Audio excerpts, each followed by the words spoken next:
ನ ಚೋರಹಾರ್ಯಂ ನ ಚ ರಾಜಹಾರ್ಯಂ ನ ಭ್ರಾತೃಭಾಜ್ಯಂ ನ ಚ ಭಾರಕಾರಿ ವ್ಯಯೇ ಕೃತೆ ವರ್ಧತ ಏವ ನಿತ್ಯಂ ವ್ಯಯೇ ಕೃತೆ ವರ್ಧತ ಏವ ನಿತ್ಯಂ ವಿದ್ಯಾ ಧನಂ ಸರ್ವಧನ ಪ್ರಧಾನಂ ವಿದ್ಯಾ ಧನಂ ಸರ್ವಧನ ಪ್ರಧಾನಂ. ಪ್ರಪಂಚದಲ್ಲಿರುವಂತಹ ವಿಶಿಷ್ಟವಾದಂತಹ ಧನ ಯಾವುದು ಅಂತ ಕೇಳಿದರೆ ವಿದ್ಯೆ, ಜ್ಞಾನ. ಜ್ಞಾನಕ್ಕಿಂತಲೂ ಮಿಗಿಲಾದಂತಹ ಧನ, ಸಂಪತ್ತು ಅನ್ನುವಂಥದ್ದು ಇನ್ನೊಂದಿಲ್ಲ ಅನ್ನುವಂತಹ ವಿಶೇಷತೆಯನ್ನು ಈ ನುಡಿಮುತ್ತು ನಮಗೆ ತಿಳಿಸ್ಕೊಡ್ತಾ ಇದೆ. ಯಾಕಾಗಿ ವಿದ್ಯೆಯನ್ನು ಅಷ್ಟು, ವಿದ್ಯೆಯ ಮಹಿಮೆಯನ್ನು ತಿಳಿಸ್ತಾ ಇದ್ದಾರೆ ಅಂತ ಹೇಳಿದ್ರೆ ಕೆಲವಷ್ಟು ವಿಶೇಷತೆಯನ್ನು ಇಲ್ಲಿ ತಿಳಿಸ್ಕೊಟ್ಟಿದ್ದಾರೆ. ನ ಚೋರಹಾರ್ಯಂ, ಯಾವುದೇ ಒಬ್ಬ ಕಳ್ಳ ನಮ್ಮಲ್ಲಿರುವಂತಹ ವಿದ್ಯೆಯನ್ನು ಅಪಹರಿಸಲಿಕ್ಕೆ ಸಾಧ್ಯತೆ ಇಲ್ಲ.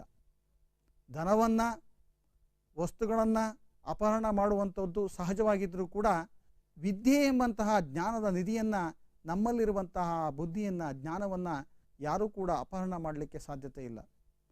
ಹಾಗೆ ನಚ ರಾಜಹಾರ್ಯಂ, ಯಾವುದೇ ರೀತಿಯ ಟ್ಯಾಕ್ಸನ್ನು ಅದಕ್ಕೆ ಹಾಕಲಿಕ್ಕೆ ಆಗೋದಿಲ್ಲ. ನಮ್ಮಲ್ಲಿರುವಂತಹ ಬುದ್ಧಿಶಕ್ತಿಗೆ, ನಮ್ಮಲ್ಲಿರುವಂತಹ ಜ್ಞಾನ ಎಂಬಂತಹ ನಿಧಿಗೆ ಯಾವ ರೀತಿಯ ವಿಶೇಷವಾದಂತಹ ಕರವೂ ಕೂಡ ಅದರಲ್ಲಿ ಬರಲಿಕ್ಕೆ ಸಾಧ್ಯತೆ ಇಲ್ಲ. ಕರ ಅಂತಂದರೆ ಟ್ಯಾಕ್ಸ್ ಎಂಬಂತಹ ಅರ್ಥವನ್ನು ಕೊಡ್ತದೆ. ಅದನ್ನು ಯಾವುದೇ ರೀತಿಯಲ್ಲೂ ಕೂಡ ಹಾಕಲಿಕ್ಕೆ ಸಾಧ್ಯ ಇಲ್ಲ. ಅದೇ ರೀತಿಯಲ್ಲಿ ನ ಭ್ರಾತೃಭಾಜ್ಯಂ, ಒಂದು ಮನೆಯಲ್ಲಿ 4 ಜನ ಇದ್ದರೆ ಒಬ್ಬೊಬ್ಬರ ಜ್ಞಾನ ಒಂದೊಂದು ರೀತಿಯಲ್ಲಿ ಇರ್ತದೆ. ಅವರವರು ಆಯಾ ಜ್ಞಾನವನ್ನು ತಮ್ಮ ಜೀವನದಲ್ಲಿ ಬಳಸ್ಕೊಡ್ತಾರೆ ವಿನಃ ಆ ವಿದ್ಯೆ, ಜ್ಞಾನ ಎಂಬಂಥದ್ದು ಏನಿದೆಯೋ ಅದನ್ನು ಶೇರ್ ಮಾಡಿಕೊಳ್ಳಲಿಕ್ಕೆ ಆಗೋದಿಲ್ಲ, ಪರಸ್ಪರ ವಿಭಾಗವನ್ನು ಮಾಡಿಕೊಳ್ಳಲಿಕ್ಕೆ ಆಗೋದಿಲ್ಲ.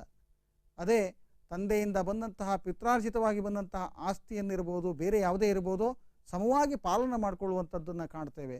ಆದರೆ ವಿದ್ಯೆ ಎನ್ನುವಂತಹ ಧನವನ್ನು ಯಾವುದೇ ರೀತಿಯಲ್ಲಿ ಪಾಲು ಮಾಡಿಕೊಳ್ಳಲಿಕ್ಕೆ ಆಗೋದಿಲ್ಲ. ಅದೇ ರೀತಿಯಲ್ಲಿ ನಚ ಭಾರಕಾರಿ, ವಿದ್ಯೆ ಅನ್ನುವಂಥದ್ದು ನಾವು ಹೊಂದಿದಷ್ಟು ಕೂಡ ನಮ್ಮ ಜೀವನ ಅನ್ನುವಂಥದ್ದು, ನಮ್ಮ ಬುದ್ಧಿ ಅನ್ನುವಂಥದ್ದು ಮತ್ತು ಹಗುರವಾಗ್ತದೆಯೇ ವಿನಃ ಯಾವುದೇ ರೀತಿಯಲ್ಲೂ ಭಾರವನ್ನು ಹೊಂದೋದಿಲ್ಲ. ಹಾಗೆ ಇನ್ನೊಂದು ವಿಶೇಷತೆ ಏನಂತಂದರೆ ವ್ಯಯೀಕೃತೆ ವರ್ಧತ ಏವ ನಿತ್ಯಂ.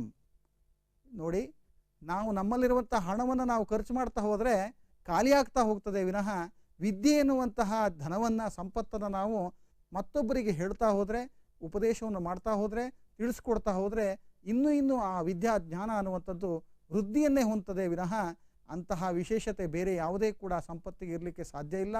ಅದು ಇದ್ದರೆ ಕೇವಲ ವಿದ್ಯೆಗೆ ಮಾತ್ರ ಇರ್ತದೆ. ಹಾಗಾಗಿ ವಿದ್ಯಾಧನಂ ಸರ್ವಧನ ಪ್ರಧಾನಂ ಎಂಬುದಾಗಿ ನಮಗೆ ಹಿರಿಯವರು ಉಪದೇಶವನ್ನು ಮಾಡ್ತಾರೆ. ಅಂತಹ ವಿದ್ಯೆ ಎನ್ನುವಂತಹ ಸಂಪತ್ತನ್ನು ಜೀವನದಲ್ಲಿ ಸದಾ ಬಳಸಿಕೊಂಡು ನಮ್ಮೆಲ್ಲರ ಜೀವನವನ್ನು ಹಸನ್ಮುಖಿಯಾಗಿ ಸುಖ ಸಂತೋಷದಿಂದ ಕಳೆಯೋಣ. ಓಂ ನಮೋ ವೆಂಕಟೇಶಾಯ.